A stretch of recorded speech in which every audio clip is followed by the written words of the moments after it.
ఇక పాలమూరు జిల్లాకు కాంగ్రెస్ మరణ శాసనం రాస్తోందని మండిపడ్డారు మాజీ మంత్రి శ్రీనివాస్ గౌడ్.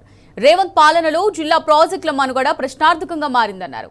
కృష్ణా తుంగభద్ర నీళ్లు పాలమూరుకు వచ్చే పరిస్థితి లేదని శ్రీనివాస్ గౌడ్ ఫైర్ అయ్యారు. అటు ఇరిగేషన్ విషయంలో రేవంత్ సర్కార్కు చిత్తశుద్ధి లేదని మాజీ ఎమ్మెల్యేలు ఆల వెంకటేశ్వర్ రెడ్డి, చిట్టెం రామ్మోహన్ రెడ్డి ఆగ్రహం వ్యక్తం చేశారు.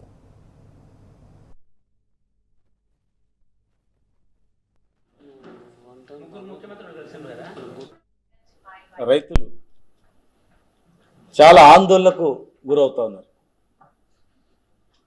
ఒక్కొక్క కథనం చూసి ప్రత్యక్షంగా చూసినటువంటి నడిగడ్డ రైతులు కావచ్చు,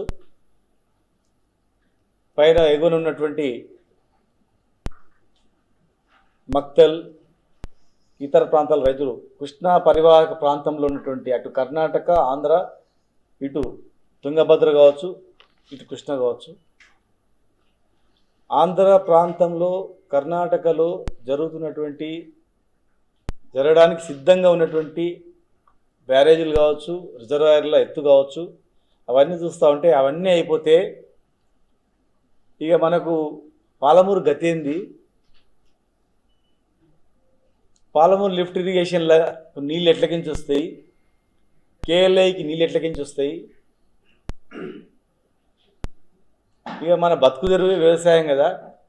ఇన్ని స్కీమ్లు, ఇన్ని లక్షలు పెట్టి, ఇన్ని వేల కోట్లు పెట్టి కట్టినటువంటి ప్రాజెక్టులు ఏమైపోతాయి?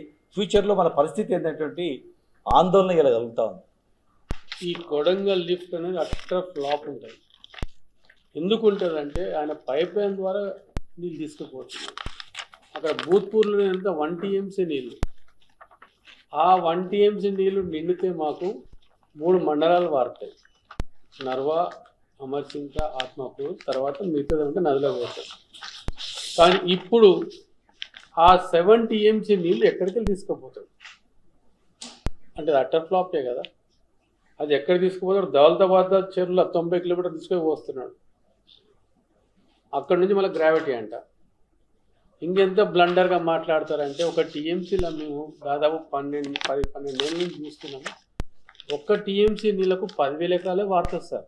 అది తరి కానీ, వరి కానీ, ఏదైనా కానీ, అంతకన్నా ఎక్కువ వారదు.